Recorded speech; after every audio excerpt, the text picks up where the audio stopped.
اب میں آپ کو ذرا اس جو انسانوں میں سے انسان دشمنی کا جن کا سب سے بڑا رول ہے، میں ان کی 2000 سالہ تاریخ کا آپ کے سامنے نقشہ رکھنا چاہتا ہوں۔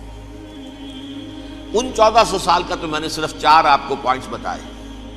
موسیٰ سے عیسیٰ تک 1400 برس علیہ الصلوۃ والسلام، 2 مرتبہ عروج، 2 مرتبہ زوال، اشیریوں کے ہاتھوں پٹوائی، بابلیوں کے ہاتھوں پٹانا، گریکس کے ہاتھوں مرمت، رومنس کے ہاتھوں مرمت۔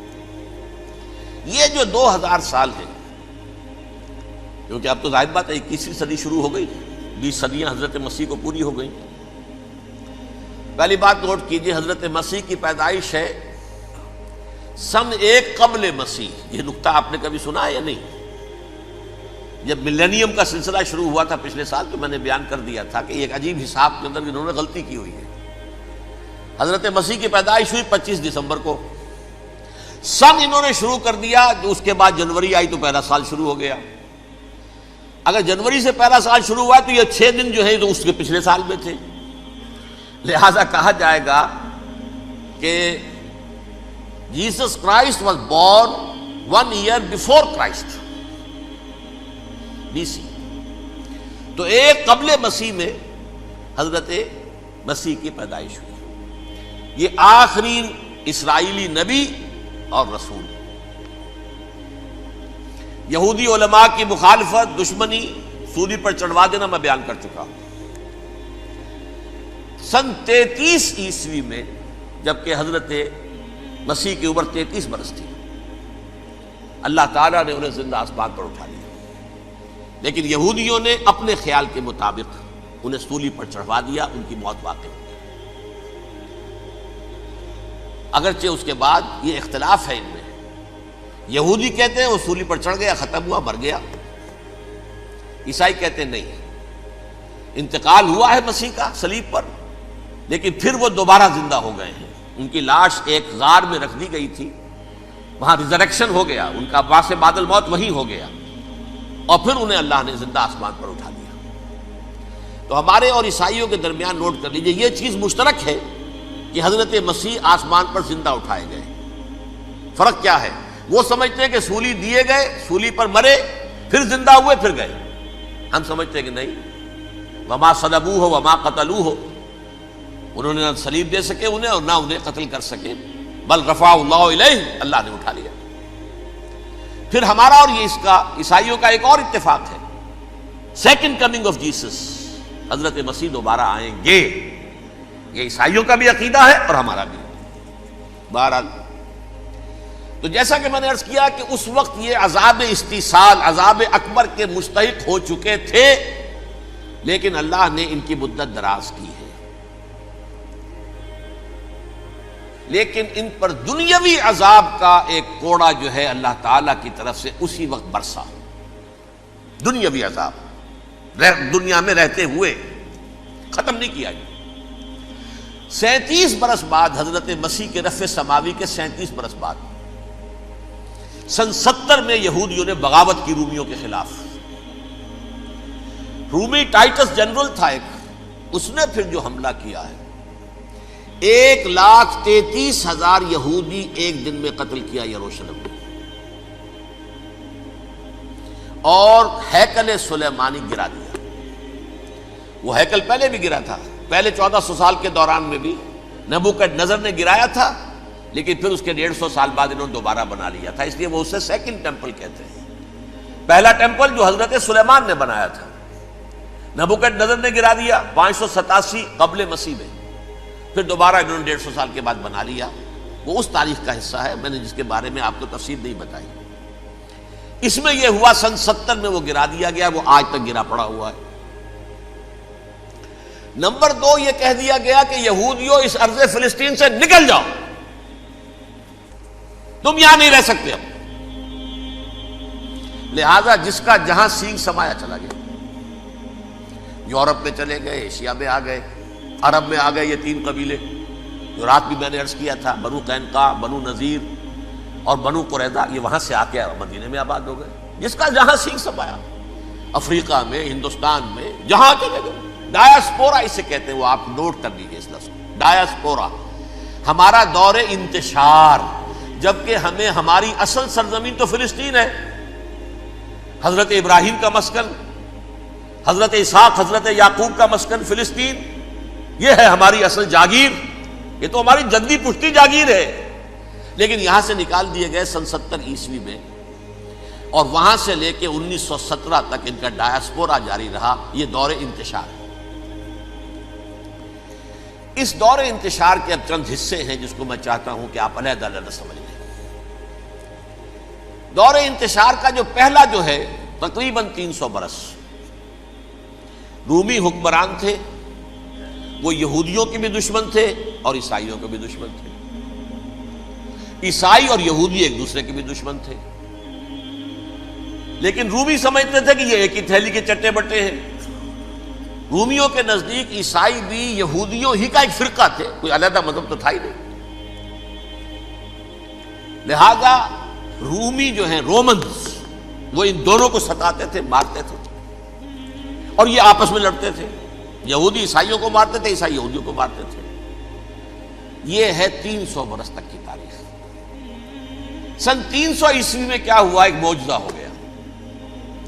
بہت عظیم ایمپرر کانسٹینٹائن، قسطنطین اعظم، رومن ایمپررز میں سے بہت بڑا ایمپرر، وہ عیسائی ہو گئے۔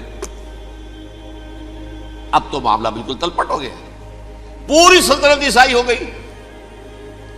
اب عیسائیوں کے عیش ہو گئے اور یہودیوں پہ مار پڑنی شروع ہوئی۔ اب عیسائیوں کا آپ خود سوچئے کہ جنہیں وہ خدا بنا بیٹھے ہیں، خدا کا بیٹا قرار دے رہے ہیں، ان کے قاتل کون؟ یہودی بدماش۔ لہذا ان کی وہ پٹائی شروع ہوئی ہے یورپ میں، پوری رومن امپائر میں انہیں ذلیل کیا گیا، شہروں میں آمد بند، علیحدہ رہو، گھیٹوز کے اندر رہو۔ یہودی کا نام جو ہے وہ گالی بن گیا، جیسے آج بھی یہودی گالی کہتے ہیں، جیسے خنزیر کا لفظ، آخر وہ بھی اللہ کی مخلوق ہے، لیکن آپ کو معلوم ہے کوئی شخص زبان پہ نام نہیں لانا چاہتا خنزیر کا، سور کا، ہے تو مخلوق، وہ بھی ایک حیوان ہے۔ ایسے ہی یہ ہے یہودی، یہودی گالی، جیوٹ گالی۔ لہذا ایک طرف تو ان دونوں کے درمیان دشمنی، جس کو قرآن کہتا ہے وَأَغْرَيْنَا بَيْنَهُمُ الْعَدَاوَةَ وَالْبَغْضَاءَ، ہم نے ان کے مابین دشمنی جو ہے پیدا کر دی ہے۔ اور جب یہ پوری سلطنت عیسائی ہو گئی تو قافیہ تنگ ہو گیا یہودیوں کا۔ اب آئیے 571 عیسوی، یعنی جب کہ ڈایاسپورا کو کتنا عرصہ ہو چکا تھا؟ 500 برس۔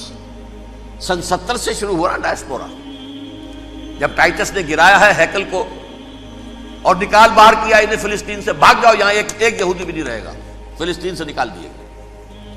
اس کے پورے 500 برس بعد سن 571 عیسوی میں حضور کی پیدائش ہوئی، ولادت با سعادت محمد رسول اللہ صلی اللہ علیہ وسلم۔ 610 میں آپ پر وحی کا آغاز ہوا، لیکن حضور کے ساتھ ان کا معاملہ کیا رہا؟ اول تو جبکہ حضور ابھی مکے ہی میں تھے، یہودیوں نے ریشہ دوانیاں شروع کر دی حضور کے خلاف۔ قریش مکہ کو سکھاتے تھے، پڑھاتے تھے، ان سے یہ پوچھو، ان سے یہ پوچھو، انہیں اس طرح تنگ کرو، ان سے یہ امتحان لو، یہ آپ کے علم میں ہے۔ سورہ بنی اسرائیل میں، سورہ کہف میں وہ سوالات، جو امتحانی سوالات آئے تھے، ذوالقرنین کون تھا، اصحاب کہف کون تھے، تم رسول بنے پھرتے ہو تو بتاؤ، اور یہ روح کی حقیقت کیا بتاؤ۔ یہ ساری ریشہ دوانیاں کر رہے تھے بیٹھے ہوئے، ابھی وہیں پر حضور ابھی پہنچے بھی نہیں۔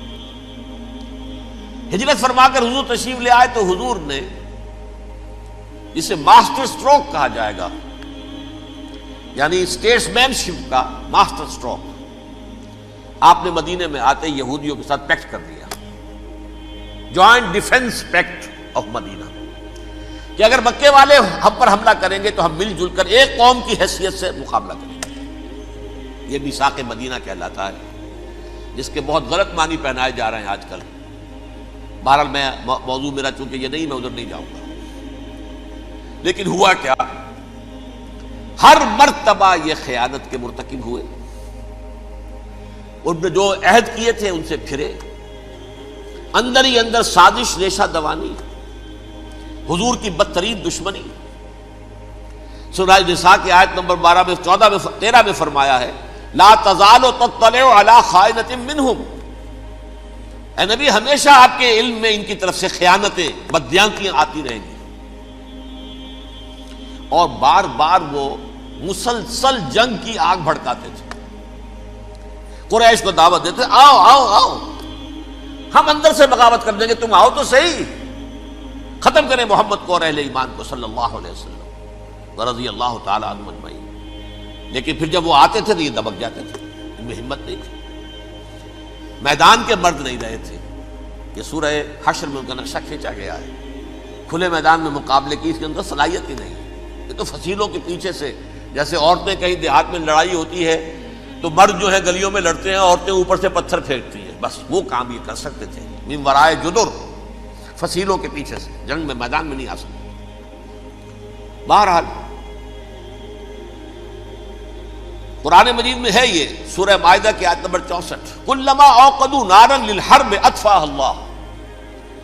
اکثر و بیشتر مواقع پر تو یہ جب آگ بھڑکاتے تھے جنگ کی، اللہ اسے بجھا دیتا تھا. لیکن بہرحال اس کے باوجود جنگیں ہوئی، غزوہ بدر، غزوہ احد ہوئی کہ نہیں؟ یہ ساری اس اصل شرارت میں. اور اس کے نتیجے میں حضور نے پھر ایک ایک کر کے 3 قبیلوں کو سزا دی.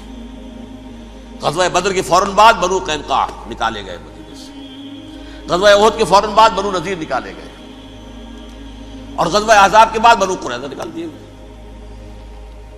یہ تو میں نے آپ کے سامنے رکھ دیا صرف حضور کے زمانے میں ان کا کیا رویہ رہا. دشمن، رات بھی ہم نے وہ آیت پڑھی تھی، لَتَجِدَنَّ أَشَدَّ النَّاسِ عَدَاوَةً لِلَّذِينَ آمَنُوا الْيَهُودُ وَالَّذِينَ أَشْرَكُوا. اہل ایمان کی دشمنی میں شدید ترین تم پاؤ گے یہودیوں کو اور مشرکین. مشرکین بھی بعد میں ہے، پہلے یہودی. حضور کے بعد کیا ہوا اب یہ نوٹ کیجئے. یہ ان کی تاریخ کا دوسرا دور. حضرت عمر رضی اللہ تعالیٰ عنہ قائد خلافت ہے. بیت المقدس کا محاصرہ کیا گیا، فصیل بڑی اونچی، شہر اندر سے سیلف سفیشینٹ، حملے کا راستہ کوئی نہیں. محاصرہ طول کھینچ رہا ہے لیکن ان کے پاس رسد بھی موجود ہے، پانی بھی موجود ہے، وہ دروازے بند کر کے بیٹھے ہوئے ہیں. بالآخر اللہ تعالیٰ کی مشیت کا ظہور کیسے ہوا؟ ان کے کچھ علماء آئے فصیل پر، کہا دیکھو مسلمانوں، تم قیامت تک بھی یہاں پڑے رہو گے محاصرہ کر کے، ہمارا یہ شہر فتح نہیں ہوگا. ہاں ایک درویش بادشاہ کے ہاتھوں یہ شہر فتح ہونا ہے، لیکن تمہارے اندر ہمیں وہ نظر نہیں آ رہا. ابو عبیدہ بن الجراح رضی اللہ تعالی عنہ، امین هذه الامہ، ان کا فوراً ذہن گیا وہ درویش بادشاہ مدینے میں بیٹھا ہوا ہے، عمر رضی اللہ تعالی. اب ایک اور عمر بھی ہے جو قندھار میں بیٹھا ہے. نقشہ وہی ہے، سادگی کی حد تک نقشہ وہی، بالکل وہی، اپنی آنکھوں سے دیکھا ہے، وہی سادگی. عمر اول، عمر ثانی تھے عمر بن عبد العزیز. اب ایک اللہ کے فضل سے اللہ تعالیٰ ایدہ اللہ بنصرتہ، اللہ تعالیٰ ان کی نصرت فرمائے، دشمنوں کو ان کے مقابلے میں نیست و نابود کرے. انہوں نے ریکویسٹ بھیج دی کہ حضور تشریف لائیے، یہ شہر فتح ہو جائے گا. وہ ہے سفر تاریخی، اتنا طویل سفر، تقریباً 700 میل، ایک اونٹ، ایک خادم، ایک منزل پہ امیر المومنین اوپر بیٹھے، خادم آگے چل رہا ہے، اگلی منزل پہ خادم اوپر بیٹھا ہے، امیر المومنین آگے جا رہے ہیں. اور جب پہنچے ہیں تو وہ باری تھی خادم کی. انہوں نے ہاتھ جوڑ دیا، حضور خدا کے لیے تم کیا کہیں گے لوگ، وہ میرا برا حال کر دیں گے، تمہیں شرم نہیں آئی؟ امیر المومنین پیدل آگے چل رہے ہیں نکیل پکڑ کر، اور تم بیٹھے ہو اوپر براجمان ہو. حضرت عمر فرمایا الدور دورک، نہیں باری تمہاری ہے، بیٹھ. اس حال میں پہنچے ہیں. اور پھر یہ کہ ابو عبیدہ بن الجراح آئے ہیں، استقبال کیا ہے تو دیکھا ہے اس حال میں چلے آ رہے ہیں. عمر نکیل پکڑے ہوئے چلے آ رہے ہیں، اور کہتے ہیں کہ کہیں کیچڑ ویچڑ تھا، جوتے خراب ہو گئے تھے، وہ بھی اتار کے ہاتھ میں پکڑے ہوئے، کپڑے تو تھے ہی پھٹے ہوئے. انہوں نے کہا بھی حضرت ابو عبیدہ نے، دیکھیے یہ بڑا متمدن ملک ہے، بڑا مہذب علاقہ ہے یہ، آپ ذرا حلیہ اپنا درست فرما لیں تب جا کے پیش ہم آپ کو کریں گے. آپ نے فرمایا نحن قوم اعزنا اللہ بالاسلام، ہم وہ قوم ہیں جنہیں اللہ نے عزت دی ہے اسلام کے ذریعے سے، کپڑوں کے ذریعے سے نہیں، دولت کے ذریعے سے نہیں۔ اسی حال میں گئے ہیں، اوپر سے انہوں نے کھڑے ہو کر نشانیاں دیکھی ہیں، اپنی کتابیں کھولی، ہاں یہ وہی ہے، اچھا لو جی سرنڈر، شہر تمہارے ہاتھ میں۔ خون کا ایک قطرہ نہیں بہا اور بیت المقدس فتح ہو گیا۔ لیکن اس وقت حضرت عمر نے ایک نرمی یہ کی کہ یہودیوں کے لیے بھی اسے اوپن سٹی قرار دے دیا۔ یہ احسان عظیم حضرت عمر کا، اس سے پہلے یہودی آ ہی نہیں سکتا تھا، داخل ہی نہیں ہو سکتا تھا، وہاں وہ آ کر وزٹ نہیں کر سکتا تھا، زیارت نہیں کر سکتا تھا اپنے مقدس مقامات کی۔ حضرت عمر نے یوں سمجھیے کہ تقریباً 550 برس کے بعد ان کے لیے راستہ کھولا ہے کہ ہاں تم آ سکتے ہو، زیارت کر سکتے ہو۔ لیکن یہ عیسائیوں نے لکھوایا معاہدے کے اندر، انہیں یہاں آپ آباد ہونے کی اجازت نہیں دیں گے، لیکن کم وزٹ دی پلیسز، دیکھیں زیارتیں کریں اور جائیں۔ یہ معاہدہ حضرت عمر کا ہے رضی اللہ تعالیٰ، جو پھر خلافت راشدہ کے بعد بنو امیہ نے بھی اس کو آنر کیا، بنو عباس نے کیا۔ پھر جو ہمارے یہ ترکوں میں اندر خلافت آئی تو ترک خلفاء نے بھی اس معاہدے کی پوری پابندی کی۔ فلسطین میں آ سکتے ہیں یہودی صرف زائرین کی حیثیت سے، وہاں آباد نہیں ہو سکتے۔ اب آئیے اگلا دور آیا حضرت عثمان کا دور خلافت۔ یہ ہے وہ وقت کہ اب یہود نے امت مسلمہ کی پیٹھ میں چھرا گھونپا۔ وہ کیسے؟ ایک یہودی عبداللہ ابن سبا اسلام کا لبادہ اوڑھ کر آ گیا، معاشرے کا جائزہ لے لیا، ان میں بنو ہاشم اور بنو امیہ میں جو پرانی کشاکش تھی اس کے کچھ نہ کچھ جراثیم باقی ہیں، اگر ان کو ذرا بھڑکا دے تو مسلمانوں میں انتشار پیدا ہو جائے۔ کہا یہ عثمان کون ہے؟ یہ تو بنو امیہ میں سے ہے، یہ حق تو بنو ہاشم کا ہے، خلافت ان کے پاس ہونی چاہیے، محمد کے تو رشتہ دار وہ ہیں صلی اللہ علیہ وسلم۔ عوام الناس کے اندر بات پھیلنی شروع ہوئی۔ پھر ایک بڑی سازش کے انداز میں حضرت عثمان کے خلاف پروپیگنڈا، حضرت عثمان کے جو عاملین تھے، گورنر تھے، ان کے خلاف پروپیگنڈا، اور ایسی ہوشیاری کرتے تھے کہ کوفے میں کوفے کے حاکم کے خلاف کچھ نہیں کہنا، اجی مصر میں یہ ہو رہا ہے، اجی شام میں یہ ہو رہا ہے، اجی یہ جو عثمان ہے وہ یہ کر رہا ہے، یہ ظلم ہو رہا ہے، یہ لوٹ مار ہو رہی ہے، یہ خیانتیں ہو رہی ہیں۔ اب نہ تو اس زمانے میں مینز آف کمیونیکیشن، کیسے تصدیق کریں؟ افواہیں تو آپ آج کراچی کے اندر شروع ہو جائے تو پتہ نہیں چل سکتا کسی کو کہ کیا اس میں صداقت ہے کیا جھوٹ ہے، اور بری بات جو ہے فطرت انسانی کی کمزوری ہے وہ فوراً قبول کرتا ہے، کسی کے بارے میں اچھی بات ماننے کو تیار نہیں ہوتا، لیکن بری بات تو فوراً تیار۔ بہرحال یہ فتنہ انہوں نے اٹھایا، حضرت علی کی الوہیت کا فتنہ اٹھایا، حضرت عثمان کے خلاف الفتنۃ الکبریٰ برپا کیا، حضرت عثمان شہید ہوئے۔ اس کے بعد 5 برس تک مسلمان ایک دوسرے کی گردنیں کاٹتے رہے، باہمی خانہ جنگی ہوئی، امت کو وہ زخم لگایا ہے جو آج تک جس سے خون رس رہا ہے۔ یہ شیعان عثمان اور شیعان علی تھے جو بعد میں پھر سنی اور شیعہ ہو، اور آج تک فتنہ کس نے جگایا؟ ایک عبداللہ ابن سبا یہودی اور اس کے کارندے، شیطان کا ایجنٹ، اور انسانوں میں سے بھی اس کے جو بھی حواریین تھے اور شیطانوں کے اندر سے بھی تھے، انہوں نے بھی اس آگ کو بھڑکایا۔ یہ آپ سوچ لیجئے کہ یہ کس نے وہ زخم لگایا؟ یہودی۔ اگلا دور آیا، خلافت راشدہ ختم ہوئی، بنو امیہ کا بھی دور کافی گزر گیا۔ طارق ابن زیاد 712 عیسوی میں حملہ کرتے ہیں اسپین پر۔ اسپین اس وقت عیسائیت کا بہت بڑا گڑھ، بڑے کٹر ترین عیسائی جو ہے وہ اسپین میں تھے، لہذا یہودیوں کی وہاں بہت پٹائی ہوتی تھی، یہ میں بتا چکا ہوں، دشمنی تھی، یہ تو چلی آ رہی تھی عیسائیوں کے ہاتھوں یہودیوں کی، وہ تو سن 300 عیسوی سے ایمپرر کانسٹنٹائن کے بعد سے شروع ہو گئی تھی۔ اس حوالے سے یہودیوں نے اس وقت چالاکی یہ برتی، کچھ راستے واسطے بتائے، کچھ مدد کی طارق ابن زیاد کی۔ طارق ابن زیاد نے انہیں اپنا محسن سمجھا، ہسپانیہ فتح ہو گیا تو یہودی چونکہ محسنین کی فہرست میں آ چکے تھے، انہیں بہت اقتدار نصیب ہوا،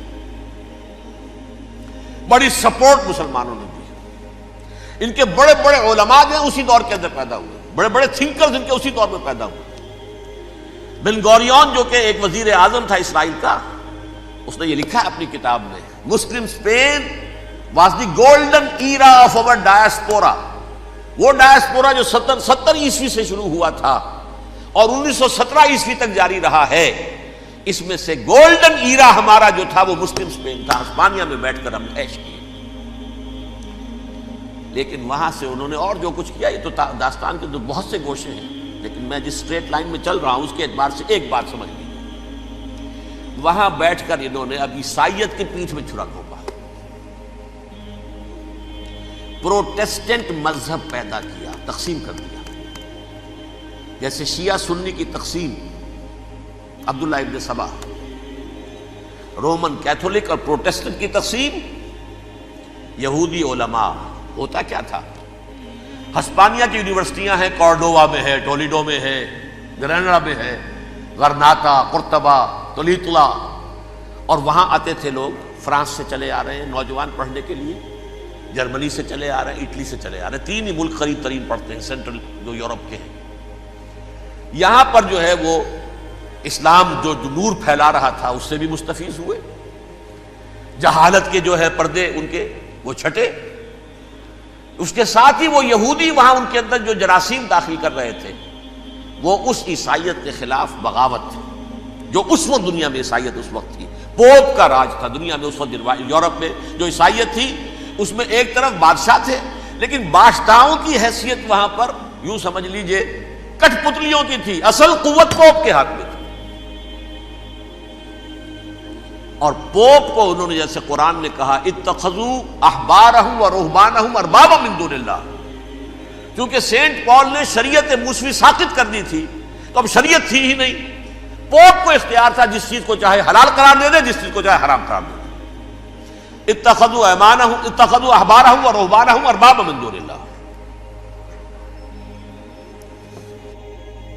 انہوں نے کہا صاحب یہ پوپ کس بلا کا نام ہے، یہ بھی انسان ہے، بات تو ٹھیک تھی نا، اصل حیثیت تو کتاب کی ہونی چاہیے،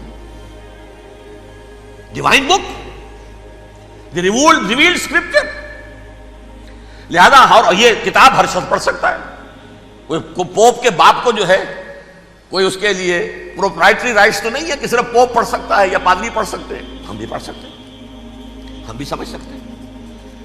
یہ باتیں تھی کہ جن کو بڑھا چڑھا کر بیان کر کے اور پوپ کا اقتدار ختم کرا دیا اور توجہ مرکوز کر دی بائبل کی طرف۔ اب بائبل میں بڑا حصہ تو اولڈ ٹیسٹامنٹ کا ہے، نتیجہ کیا ہوا، یہود کی عظمت پروٹیسٹنٹس کے نزدیک مسلم ہو گئی۔ اصل قوم تو یہ ہے، وہ دشمنی بدلی کہ نہیں بدلی،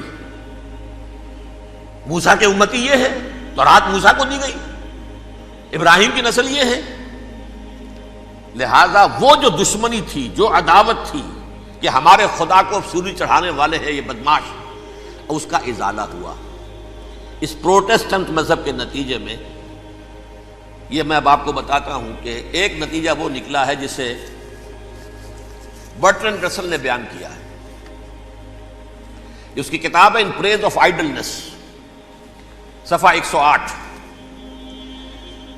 وہ لکھتا ہے the Christians retaining the Judaic belief in special revelation added to it the Roman desire for worldwide domination and the Greek taste for metaphysical subtleties. The combination produced the most fiercely persecuting religion that the world has yet known. یہ 3 چیزیں آ کر عیسائیت میں مل گئی۔ ایک تو جب یہ اولڈ ٹیسٹامنٹ جو ہے وہ ان کے ہاتھ میں آ گئی، اور اس کے میں کچھ آپ کو بتا دیتا ہوں کہ اولڈ ٹیسٹامنٹ کی تعلیمات، کیونکہ یہ اولڈ ٹیسٹامنٹ جو ہے یہ محرف تھی، اصل تورات تو گم ہو گئی تھی 587 قبل مسیح میں، جب پہلی مرتبہ ہیکل جو ہے تباہ ہوا ہے اس وقت ختم ہو گئی تھی۔ اس کے کوئی 150 سال کے بعد انہوں نے یادداشتوں سے مرتب کر کے لکھی ہے، اب اس میں ان کے اپنے خیالات، اپنے امانی، اپنی توجیحات وہ شامل ہو گئی۔ لہذا میں آپ کو حوالے دیتا ہوں، اس کتاب کے اندر مظالم کی جو تعلیم دی گئی ہے، اہل کتاب نے اپنے مظالم قتل عام کے جواز کے لیے تورات میں تبدیلیاں کی اور پیغمبروں پر دہشت ناکی اور بدترین حرام کاری کے الزامات لگائے. سنیے، پہلا حوالہ ہے یہ گنتی باب 31 آیات 17-18.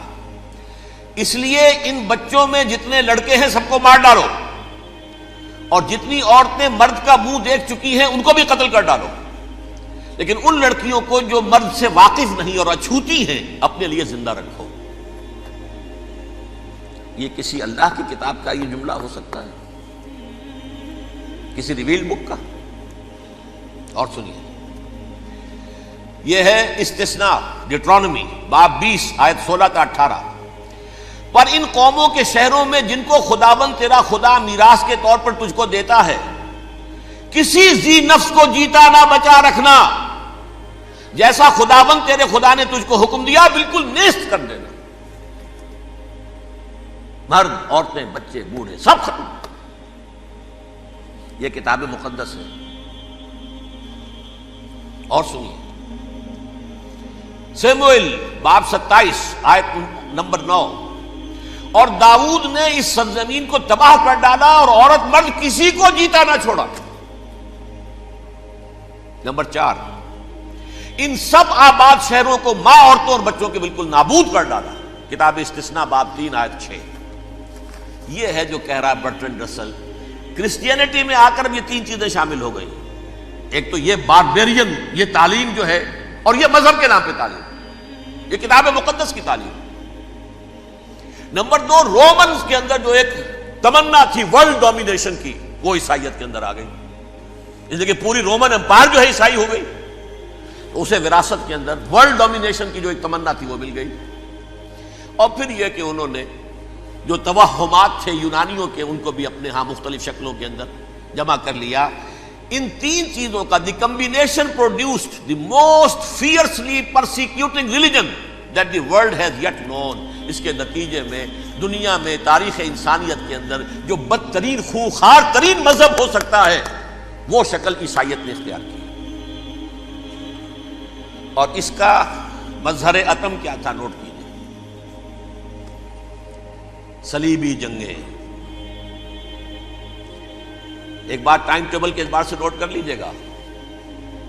فرسٹ ملینیم ختم ہوا، سیکنڈ شروع ہوا. ان کے 1000 سال ختم ہوئے تو 11ویں صدی میں سیکنڈ ملینیم شروع ہوا، تو پہلی صلیبی جنگیں ہوئی. لاکھوں مسلمان قتل کیے. صرف یروشلم کے اندر اتنا خون بہایا ہے کہ خود ان کے ہسٹورینز لکھتے ہیں کہ جب ان صلیبیوں نے جب گھوڑوں کے ساتھ وہ چل رہے تھے گلیوں میں، تو ان کے گھوڑوں کے گھٹنوں تک خون کی ندی بہ رہی تھی. جہاں سے گزرے ختم کرتے چلے گئے، آبادیاں کی آبادیاں ختم کر. اگرچہ اس کروسیڈ میں گیہوں کے ساتھ گھن بھی پیسا، یہودی بھی بہت مارے گئے. یہ فرانس سے، جرمنی سے جب یہ کروسیڈرز آ رہے تھے، 3000 میل کا سفر طے کر کے آئے تھے. سوچئے تو صحیح. اربن ثانی پوپ جو تھا، آگ لگا دی تھی اس نے پورے یورپ کے اندر. شرم سے ڈوب مرو، تمہارے مقدس علاقے مسلمانوں کے ہاتھ میں. انفیڈلز، یہ کافر، یہ مرتد، یہ ملحد. مسیح جہاں پیدا ہوا، مسیح کو جہاں سولی دی گئی، وہ کہاں ہے؟ ان کے ہاتھ میں. وہ آگ لگائی ہے، 3000 میل کا فاصلہ طے کر کے یہ قومیں آئی ہیں، اور جو تباہی مچائی ہے. تاریخ انسانی میں ایسی بربریت کی کوئی مثال. اور یہ ان کے اپنے ہسٹورینز لکھتے ہیں. شرم کے مارے ایسے محسوس ہوتا ہے جیسے ان کی گردنیں جھکی جا رہی ہیں.